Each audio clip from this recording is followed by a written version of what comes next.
Nakakainis na kayo! Ano bang ginagawa niyo rito sa bahay? Mga rapper! Rapper! Balak mo mag-apply? Kailangan talaga. Ang hirap ng buhay namin ngayon. Ang laki pa ng utang ko kay Damingze. Kaya kailangan ko ng isa pang trabaho. Tuloy po kayo. Ano pong order nyo? Bigyan mo ako ng strawberry cake? Opo. Sanchay? Hmm? Palagay ko, kayong dalawa ni Ano Dowming ka ba? Huwag mo nga siyang babanggitin. Wala na akong pakialam sa kanya. Kailangan kong magtrabaho para magkapera. Ano yan, miss? Naghahanap ka ba ng trabaho? Itong card ko. Model agency? Napansin ko na maganda ka. Baka gusto mong maging model. Model? Ayoko pong maging model. Subukan mo lang. Ngayon kasi naghanap kami ng mga bagong muka. Puro pictorials lang naman. Harap ka sa camera, magpo-project ka lang, tapos babayaran kita ng mga 8,000 to 10,000. Sanchay, bakit hindi mo subukan? Malaki pala ang bayad. Miss, yung cake ko. Sorry po. Magkano yan? 90 po. 90. Eto. Thank you, sir. Magpa-VTR kasi agency namin. Ang swerte mo naman. Nagustuhan ka ng talent scout. Palagay ko masarap maging model. Ano, magka-tryout ka ba? Ayoko. Hindi ako bagay na maging model. Ang payat-payat ko. Hindi naman masyado. Isa pa ang mga model talagang slim ang katawan. Di ba kailangan mo ng pera? Bakit hindi mo subukan? Tutal, wala namang mawawala sa'yo. Malay mo ikaw ang mag-set ng bagong trend sa modeling world. Baka magustuhan nila yung itsura mo na palaban. Xiaoyu, naiintindihan kita. Ano mukhang palaban? Ang sabihin mo, napaka-ordinaryo ng mukha ko. Tumutulong ka ba o gusto mo akong ipahiya? Hindi naman sa ganon. Gusto ko lang namang maayos na ang problema mo. Isa pa, Sanchay, maganda ka naman. Bakit hindi mo subukan? Sige na, kalimutan mo na ito. Doon ka na lang mag-try out. Sa mga ganitong pagkakataon, kailangan subukan ko ang lahat ng bagay. Bukas, a-applyan ko yon.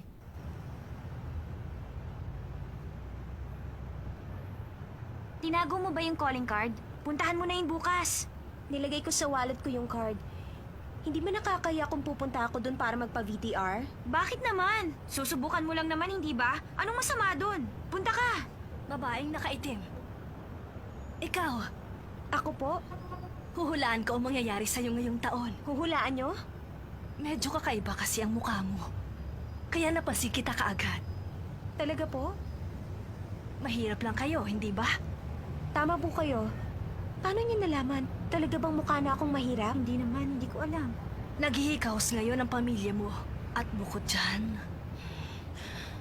may isang lalaki sa iyong buhay. At habang malapit ka sa kanya, hindi ka mawawala ng problema. Lalaki? Kung gusto mong lumigaya, pinapayo ko sa'yo hanggang maaga lumayo ka sa kanya. Sino kayang lalaki? Baka naman si Damingze yun.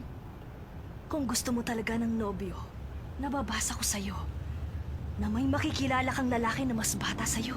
Mas bata sa akin? Halika na. At isa pa, Sige po, alis na kami. Marami pong salamat. Sa tingin ko, sira ulong matandang yon. Huwag ka maniniwala. Ganun ba? Pero parang totoo yung sinabi niya. Naniwala ka naman sa kanya. Nagkataon lang yun. Ang dilim naman. Dito na siguro yun. Sino yan? Magandang araw. May nagbigay sa akin ng card na ito. Pinapunta niya ako dito. Magta-try out ka? Pwede ko bang malaman kung anong criteria ang hinahanap ninyo? Gusto namin yung katulad mo. Halika, pasok ka.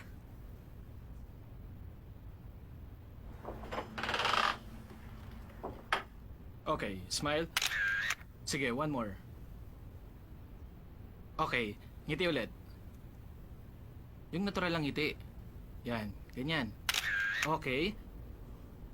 Magpapalit lang ako ng film. Heto, uminom ka muna para ma-relax ka. Pakiayos naman ng Masasanay lights. ka rin. Huwag kang kakabahan. Relax ka lang, ha? Oh, ready ka na ba? Okay na. Resume na tayo, ha? Relax ka lang, ha? Salamat. Okay, relax. Huwag tuwid na tuwid. Sa harap ang kamay. Lapit ang konti. Yan, sige pa. Buksan mo yung butones. Huh? Isa lang. Kunyari, medyo nahihiya ka.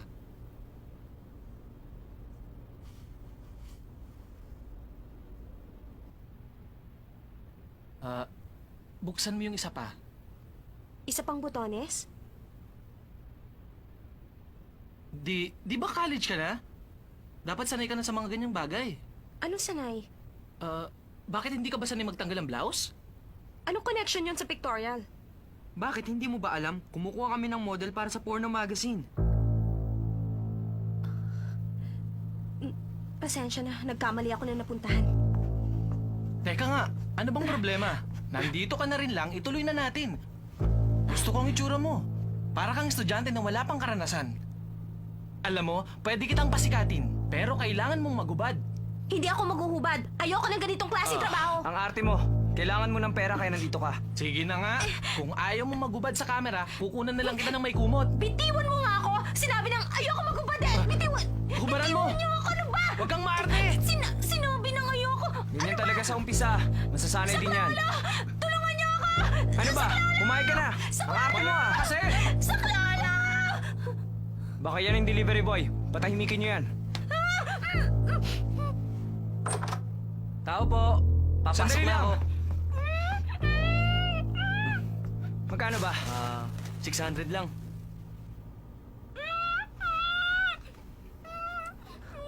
Anong ginagawa niyo? Wala kang pakialam. Umalis ka na. Sa tingin ko, napipilitan lang siya. Hayaan niyo na lang siya. Bibigyan kita ng 5,000. Kunin mo at umalis ka na. Kunwari wala kang nakita, ah. Maliwanag. Mga walang ya! Pakialamero!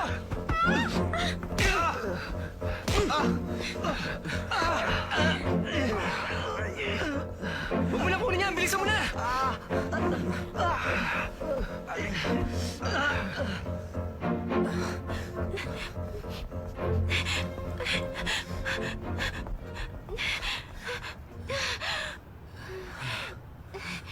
Salamat. Kasalanan mo. Ambisyosa ka kasi. Gusto mo sumikat. Anong nangyari? Kayong mga babae hindi nag-iisip. Anong hindi nag-isip? Gamitin mo utak mo. Sa tingin mo sisikat ka? Pinuri ka lang ng konti. Akala mo na pwede ka na maging artista. Bakit? Gusto ko ba ang nangyari? Kung hindi natanggal sa trabaho ang papa ko, kung wala kaming malaking utang, at kung wala akong binabayarang tuition fee, hindi ko papasukin ang trabahong yan. Alam ko na hindi maganda ang itsura ko. At siguro, iniisip mo na para akong isang tanga. Tama ka, isa nga akong malaking tanga, kaya naloko ako ng mga lalaking yun. Pero wala kang karapatan na husgahan ako.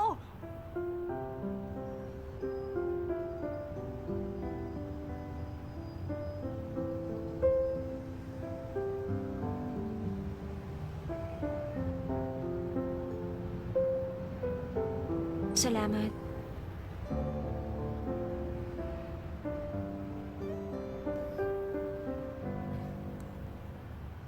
College ka na pala. Tingin ko, konti lang ang tanda mo sa akin. Binubuhay mo ang pamilya mo. Ang hirap nun. Hindi ka dapat maawa sa akin. Tungkulin kong tumulong sa pamilya.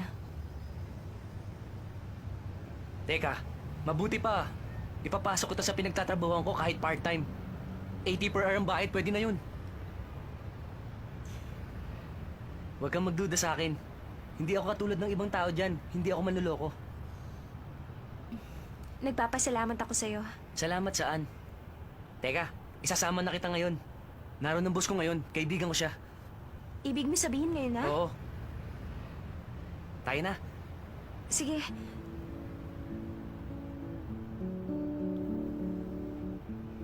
Salamat, niligtas mo ako kanina. Wala yun. Sa totoo lang, hindi ako magaling magkarate.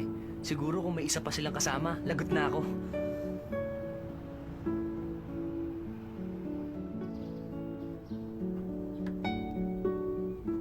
Totoo bang may part-time job ka na? Oo, meron na. Sige. Sanchay, Bakit? meron akong... Bukas mo na lang sabihin sa akin. May klase pa kasi ako ngayon. Bye-bye. Kawawa naman siya. Nag-aaral sa umaga, 2 ang trabaho sa gabi. Bakit 2 trabaho niya? Ewan ko. Tinatanong kita kung bakit 2 trabaho niya. Ay! Basta ang alam ko, nag-aaral siya sa umaga. Tapos, diretso sa bake shop. Tapos, nagtatrabaho pa siya doon sa fast food.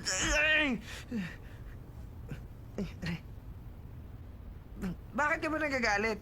Nagtatrabaho siya para mabayaran ka niya. Sinabi ko ba magbayad siya?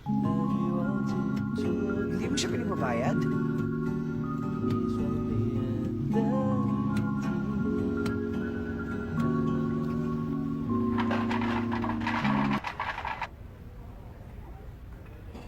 Meal number 6 po, ma'am. 116 po lahat. Salamat. Isang chicken burger at isang potato fries. Sandali lang po. Pagbutihin mo.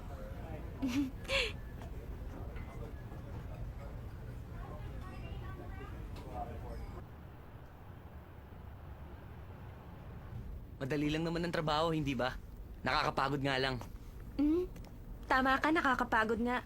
Pero kailangan ko magtiyaga. Kahit na medyo malaki ang sweldo ko rito, hindi ko pa rin mababayaran ang utang namin. Pero hanggat kaya ko magtrabaho, hindi magugutom ang pamilya ko.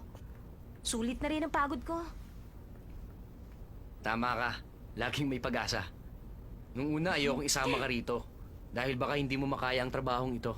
Pero sa nakikita ko, mukhang tatagal ka. Laging sinasabi ng kaibigan ko, ang tao raw na masyadong mahina ang loob, pag dumating ang mga problema at wala siyang makasama, imposibleng makaya niya yon. Kaya pasalamat ka. May mga magulang ka pang matatakbuhan. O ano? Magpasalamat ka naman. Dahil marami ka natutunan sa akin.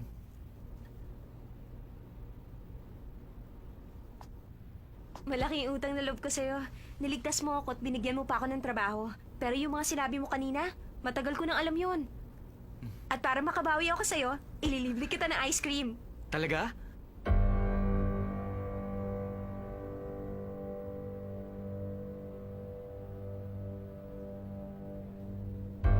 Daomingza? Ano bang ginagawa mo dito? Huwag ka manggulo rito! Tuturuan ko ng leksyon ng lalaking yan. May isang lalaki sa iyong buhay. At habang malapit ka sa kanya, hindi ka mawawalan ng problema. Napakawalang hiya mo talaga! Sino ka ba? Bakit mo ako binalian? Patay gutom. Si Daomings itong kausap mo. Kahit kailan talaga napakayabang mo! At ikaw, napakalandi mo.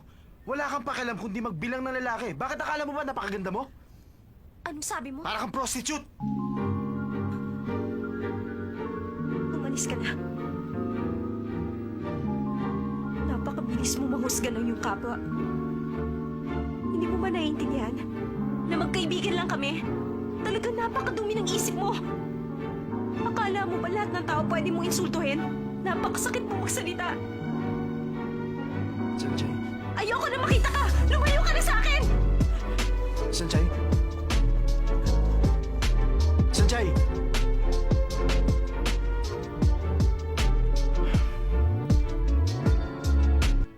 Sorry. Kasalanan ko. Hindi ko sinasadya yun. Pero kasi, nagsiselos lang ako kapag malapit ka sa ibang lalaki. Kailangan mukha kang nakakaawa. Ayoko nga. Ano ka ba? Gawin mo! Gusto ko sanang humingi Isang ng... salita na lang. Bakit ba kailangan ko humingi ng tawad sa mga taong yun? Ayoko nga mag-sorry. Isipin mo nga ito, binalian mo ng leg yung kasama niya sa trabaho. At pagkatapos, tinawag mo siyang prostitute. Sino namang matutuwa? Kung ako si Sanchay, magagalit talaga ako. Hindi tama na tawagin mo siyang prostitute. Lay, ano bang masasabi mo? Ano ba yan? Sigurado ako, hindi ka na niya kakausapin. Bahala siya kung ayaw niya. Wala akong pakialam kung hindi na niya ako pansinin. Isa pa, sa umpisa, ayoko na talaga sa kanya. Buti pa mag-sorry ka na sa kanya. Kahit saan natin tignan, ikaw talagang lumalabas sa Sinabi may na nga kasalanan. ayokong- Sige na. Sanchay! May gusto raw sabihin si Ase. Sanchay, mukhang galit si Dao Mingzi. Wala akong pakialam. Para sa akin, nakabaon na siya sa lupa. Parang patay? Ano pa nga ba? Huwag na natin siya pag-usapan.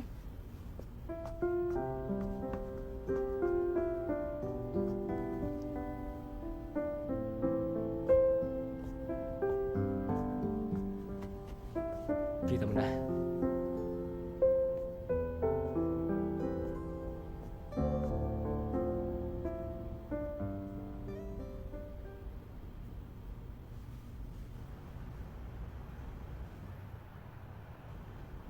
Salamat. Sana nagpahinga ka na lang sa bahay. Bakit pumasok ka pa? Wala ito. Isa pa ang mga taong tulad ko, kailangan magtrabaho. Isa pa hindi nang sumasakit. Ano order nila? Welcome po, sir. Sir, alis na kami. Bilisan nyo. Baka nakaalis na si Sanchay. Kailangan mo siyang kausapin ng maayos. Kung kinakailangan, wag makaawa ka. Siyang magmakaawa dahil may utang siya. Master Damwings eh. Nandito ko ngayon para humingi ng tawad, hindi para maningil ng utang. Alright? Dahil sa akin, hindi ka tuloy nakapag-tryout. Sorry ah. Teka, sandali! Bakit ba? Teka! Huh? Di ba siya yung lalaking bumali ng lieg ko? Pasensya ka na, Xiaoxun. Nadamay ka pa. Bakit ba siya nagalit sa akin? Dahil... Siguro, may gusto siya sa'yo. Nakita niya tayo nagtatawanan kaya nagselos siya. At naisipan niyang balian ako ng lieg. Wala siyang gusto sa akin. Sira ulo lang talaga yan si Dao Mingzi. Kulang ang pag-iisip. Yung dalawang kasama niya, di ba F4 din sila? Bakit nandito rin? Para manggulo? Hindi naman siguro. Pero mas mabuti, pag nakita mo sila, iwasan mo na lang. Ase, ano pa hinihintay mo? Palibhasa mataas ang pride nito kaya hindi marunong mag-sorry. Humingi ka na ng tawad. Tumahimik ka nga. Bakit naman ako magsusorry sa mga kumag na yon? Nandito siya para mag-sorry sa atin. Ba't ako magsusorry? Ano kasalanan ko? Oo nga, bakit ka nga ba magsosorry? Hindi naman bagay sa'yo si Sanchay. Walang boobs, walang balakang, ugaling kalye, mahirap intindihin. Nakakahiyang kasama pero ikaw ang may gusto sa kanya. Ano magagawa namin? Sabi ng isara mo yung bibig mo. Sa totoo lang, ang pangit niya, wala pang korte yung katawan. Sigurado ako, surfing board siya nung previous life niya. Mga sira ulo! Sino sumigaw?